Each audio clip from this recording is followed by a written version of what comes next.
പല പ്രതിഷേധങ്ങൾക്കും വേദിയാകുന്ന സ്ഥലമാണ് കോഴിക്കോട് കലക്ട്രേറ്റ് കവാടം.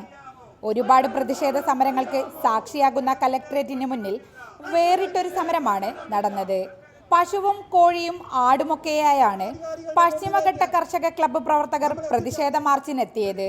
കർഷകന്റെ ജീവനും സ്വത്തിനും സംരക്ഷണം നൽകണമെന്ന് സമരക്കാർ മുദ്രാവാക്യം വിളിച്ചപ്പോൾ മിണ്ടാപ്രാണികളാണെങ്കിലും കൊമ്പിൽ പ്ലക്കാർഡ് ഉയർത്തി പ്രതിഷേധിച്ചുകൊണ്ട് തങ്ങളൊട്ടും പുറകിലല്ലെന്ന് മൃഗങ്ങളും തെളിയിച്ചു.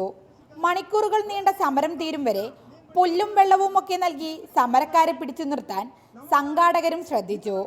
മലയോര കർഷകർക്ക് നേരെയുള്ള വനപാലകരുടെ ദ്രോഹ നടപടികൾ അവസാനിപ്പിക്കണമെന്ന് പശ്ചിമഘട്ട പരിസ്ഥിതി സംരക്ഷണ സമിതി ആവശ്യപ്പെട്ടു.